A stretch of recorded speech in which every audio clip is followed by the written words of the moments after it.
Bismillahirrahmanirrahim. Terima kasih Bapak sudah menerima panggilan saya kemarin. Ini Muhammad mengulangi waktu Bapak sudah datang.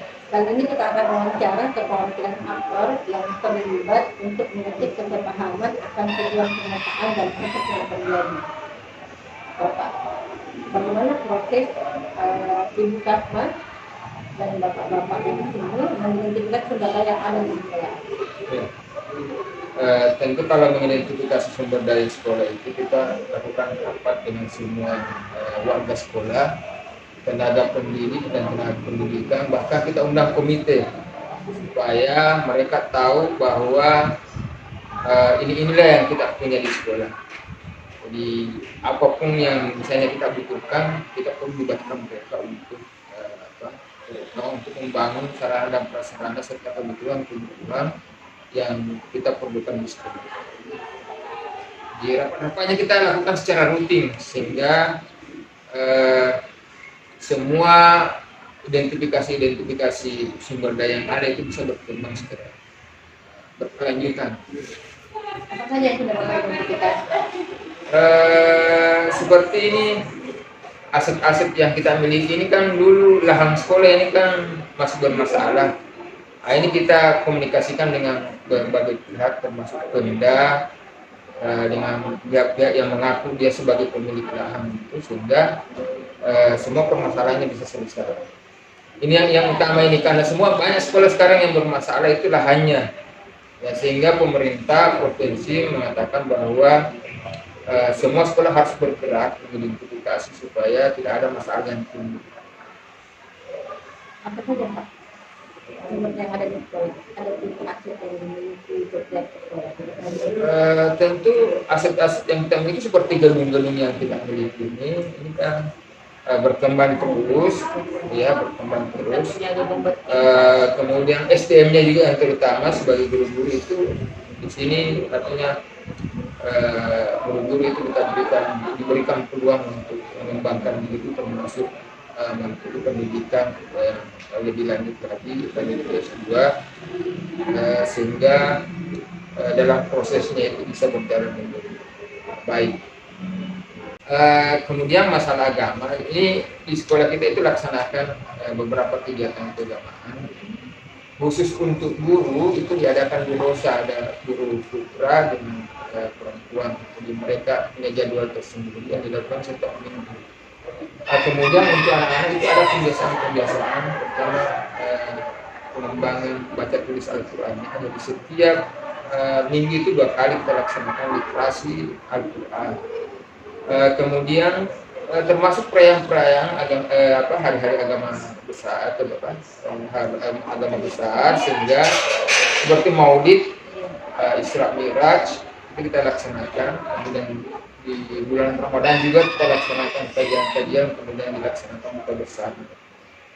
Selain itu secara resmi formal juga itu ada kurikulumnya memang dari Dinas Pendidikan untuk melakukan pembinaan keagamaan termasuk baca tulis Al-Quran, kemudian pembiasaan keagamaan, pembayaran zakat dan sebagainya itu memang sudah diprogramkan secara berkelanjutan, itu dilaksanakan setiap tahun.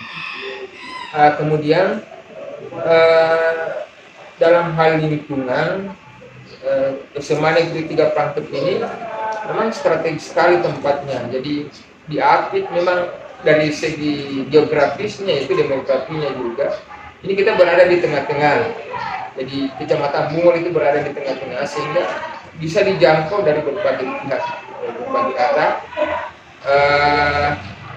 Kemudian ini juga merupakan daerah tempat sentra pendidikan sebenarnya di Kabupaten Pangkep karena kita ada beberapa sekolah di sekitar kita termasuk SMK 1, SMK 2, SMK Muhammadiyah dan sebagainya.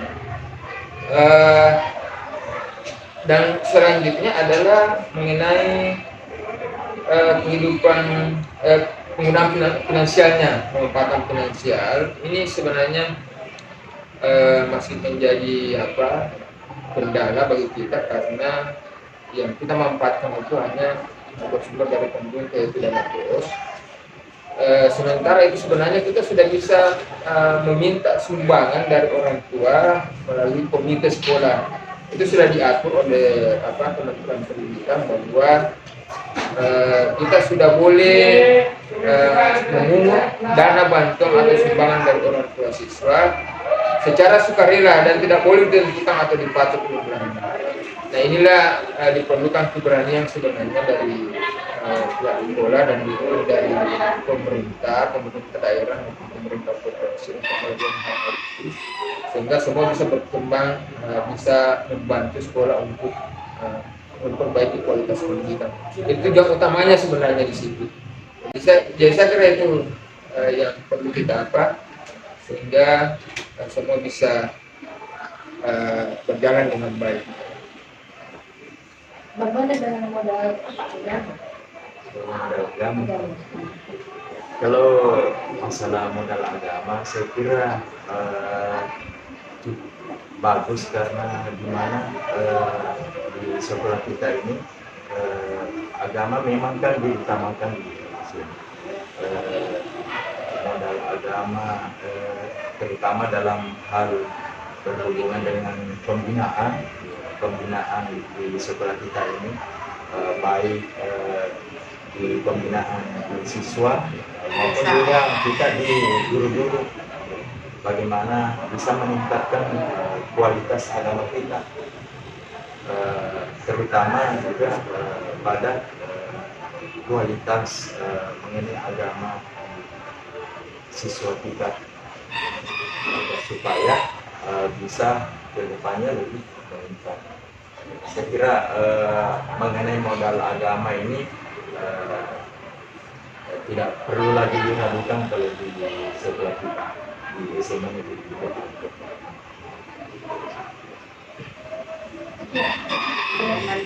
Modal manusia. Ya, modal manusia. Mengenai masalah sumber daya manusia, saya kira di sini agak terpenuhi kalau mengenai sumber daya manusia, di mana pengajar memiliki kompetensi,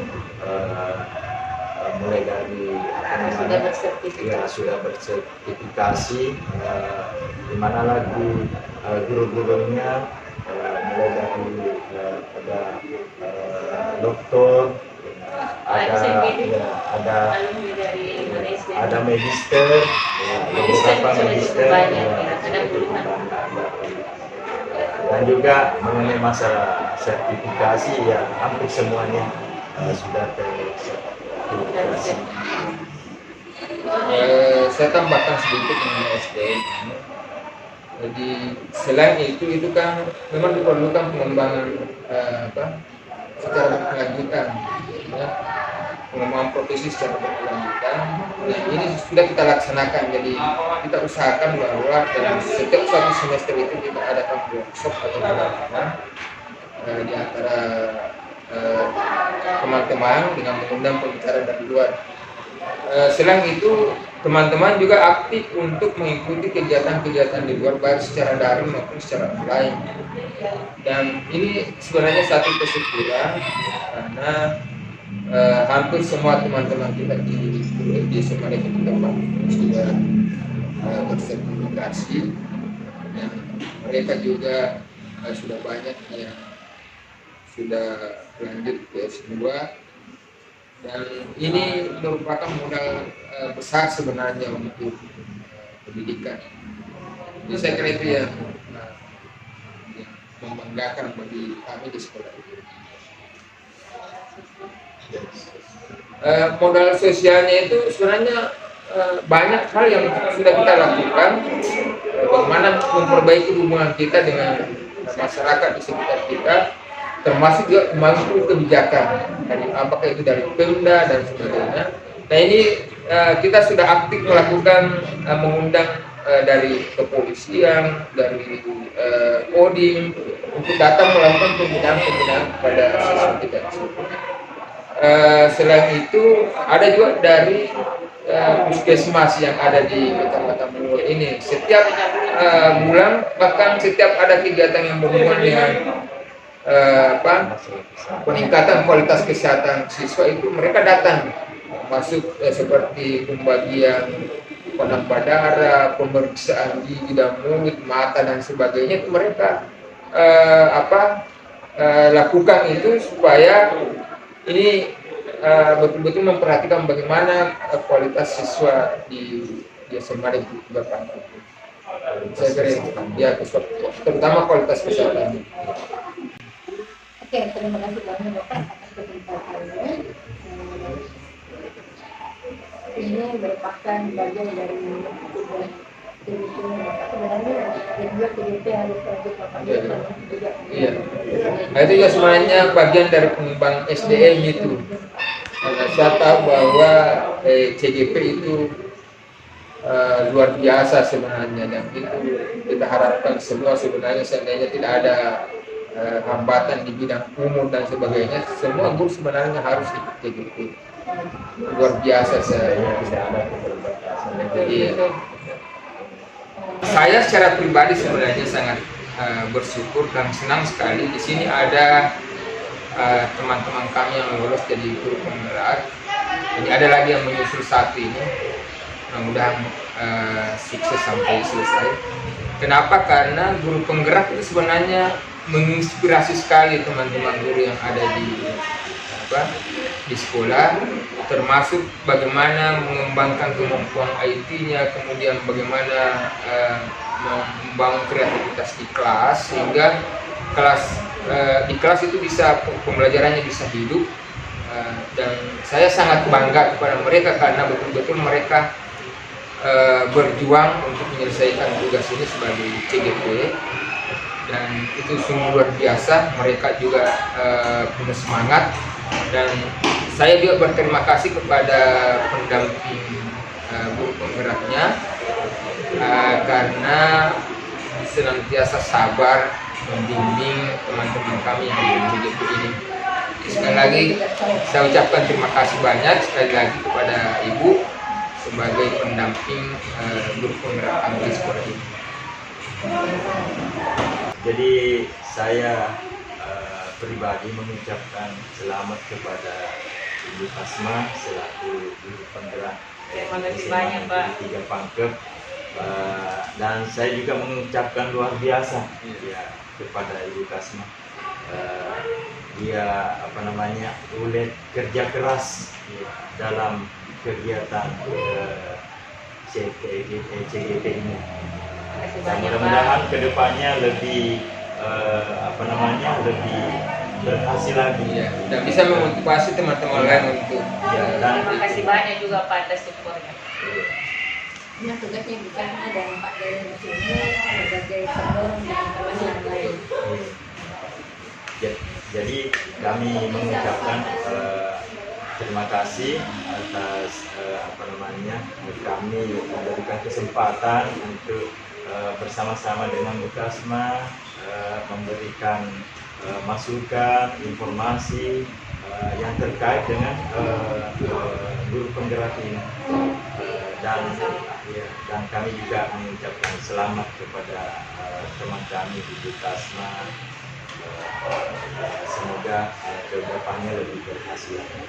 Amin ya rabbal alamin Pak. Jadi yang mengatakan luar biasa ini kata-kata yang menurut ini mungkin menurut kami dari penggerak itu bisa melanjutkan pada pembelajaran itu. Terima kasih Bapak. Sekian dari saya dan saya minta maaf bila ada kesalahan dari proses ini. Waalaikumsalam warahmatullahi wabarakatuh.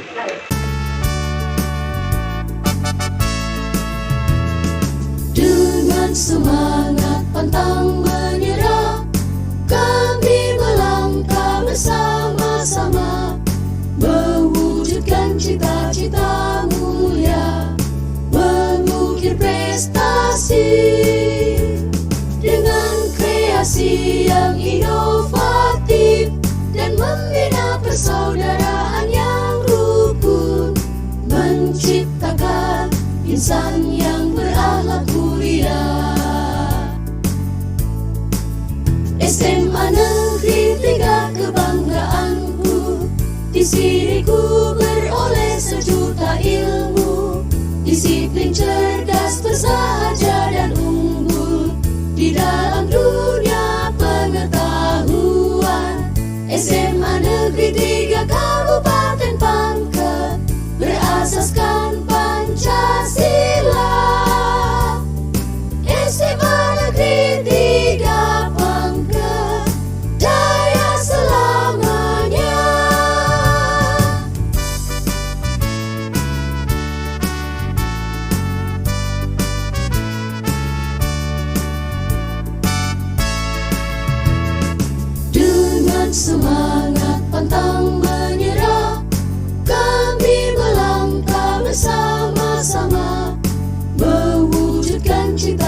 diriku beroleh sejuta ilmu, disiplin, cerdas, bersahaja,